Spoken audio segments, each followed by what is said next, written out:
3rd, 2022, I just brought up my tweet. The deficit, the total debt, was 30.7 trillion.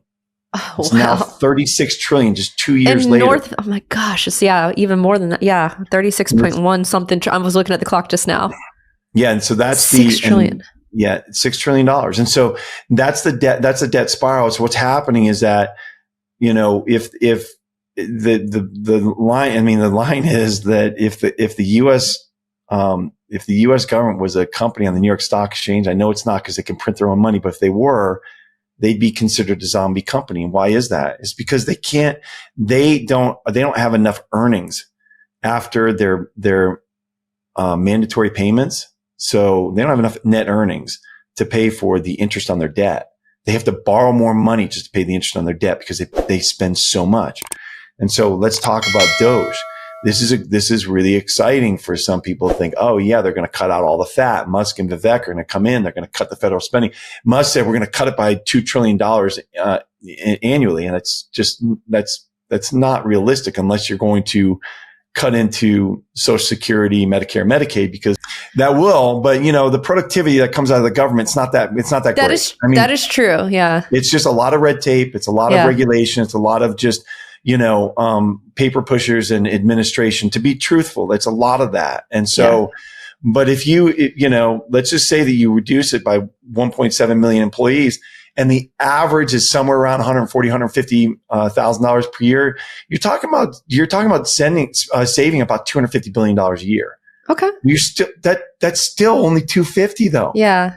We sent that to Ukraine like yesterday or something, right? Yeah. So not really. That's facetious, but that's what we're looking at. So where are you going to find the other 250? Okay. I bet you there's a lot of pork in there you can find. There's fat that you can cut to get to 500, but for illustrative purposes, it's not going to be easy and they're going to have a battle. Do I think they can do it? Possibly. Do I think they can balance the budget? No, I don't think they're going to balance the budget. And the reason is that interest expense is so high, to say this, that nothing stops this train, is the way she says it. She's got that great meme that she has, but it's what I've been saying. It's the same thing Luke Groman's been saying, is all roads lead to inflation, period. I don't see another way. And if somebody can come up with another way and show me how this would work without absolutely devastating the economy and then having the need for a massive QE, like we're talking about, QE infinity, like multiples of the last time, which would happen if we drove the economy into the ground because we're so financialized. I don't see a way out. I don't see a way to get away from inflation. It's going to happen, which is why I think it's so important to own assets and to keep yourself protected from it. Okay. By the way, we have Luke Groman coming on in 2 weeks. So just plugging that for the folks. Where do you buy it? What exchange do you buy it on? Who's going to actually execute that order? Because we don't have traders that do that in institutions. How's it going to settle? Where are you sending money to? Are you really going to send money to something called Kraken? What are we doing? Who's going to hold the keys? All that stuff. There was operational headache that you just couldn't get through. You couldn't get over. So, but with the ETFs, in one fell swoop, they took care of all of that, where you just go to your broker that you've been using before. You go to Fidelity, you buy the ETF, or you go to, you buy the BlackRock ETF right off the New York Stock Exchange. You put it in your portfolio, you settle it DTC just like any other stock. And, that there's Bitcoin that's backing that ETF in that digital physical form. And that it can be audited and you can see it on chain that they own it. So that's been an enormous, positive for this, for Bitcoin in particular. She wants to create a Bitcoin reserve. And so what she's trying to get passed is an act that will have the U.S. government buy 1 million Bitcoin over the next 5 years, which is 200,000 Bitcoin per year, and then hold it in U.S. Treasury as an asset. So, that's a big deal. So that creates something that is kind of game theory for other countries. Now, if the U.S. is going to buy Bitcoin and put it on their balance sheet, well, heck, I better put it on my balance sheet. If I'm Japan, or if I'm Russia, if I'm China, I'm Brazil. Talk about all the BRICS countries. Brazil, Russia, India, China, South Africa, Saudi Arabia. With such a limited supply too. And such a limited supply. So that's a really big deal too. So you have all those catalysts kind of happening at the same time. So after the election, Bitcoin had been, so you'd say, but it's only 1/10 the size of the gold. Yeah, but it's 1/10 the size of gold in 15 years. Gold's been around for thousands of years, and this is a new store of value. You're starting to hear people on television shows, on mainstream media, which is interesting. You're starting to hear people say, well, this is a store of value. It's a store of value. It's a store of value. And so people are hearing digital gold.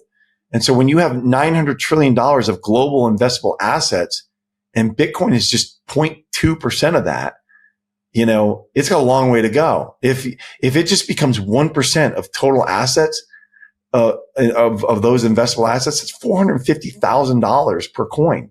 So that's where we're headed. Whether or not we get to 200,000 this year or next year, not 2025, but in 26 or 27, I see really the second thing they do is they can eventually convert that bond into common stock, and they'll get common stock for it at a premium. So they're able to do that. The stock will go through the strike price of that convert, and they're able to convert at a great gain. And so you're seeing those converts are all trading above where they were sold because of this. And because of that optionality, that value that they're getting by buying that optionality, he's able to borrow at near 0% financing. So the last bond that he just issued was $3 billion, and it was at 0% yield. So the interest rate on that was 0% because, out in Japan, it's doing it. But as far as the US, there are a few companies that are doing it, that they're trying to do it. You saw Marathon is doing it. It's obvious for them to do it. They're issuing converts and they're, buying, Bitcoin for their balance sheet. They're doing the same thing. They're trying to run that playbook.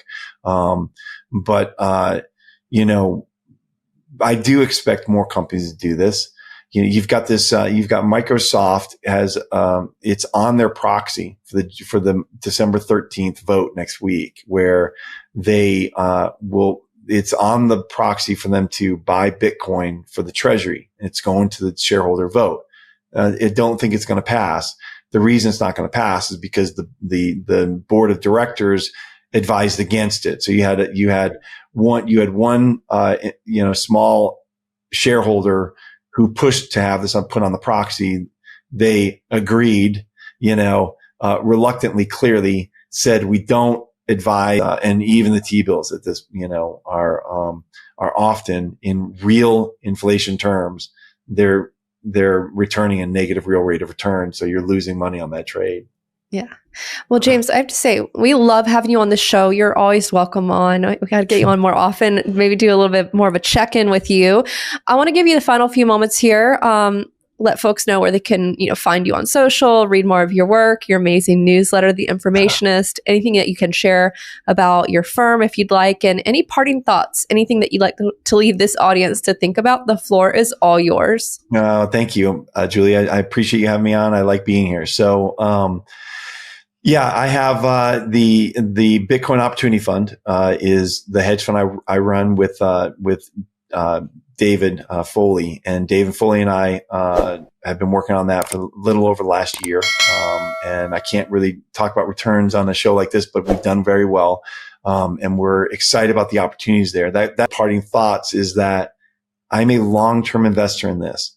I don't expect to make hundreds of % returns in months, not like meme coins or some of the other cryptocurrencies. This is a long-term investment, and we see it as in long term, it's stable, and and that volatility doesn't bother us because over the long term, it's beneficial. So, and then finally, I write that newsletter, The Informationist, which you can find on Substack. And I just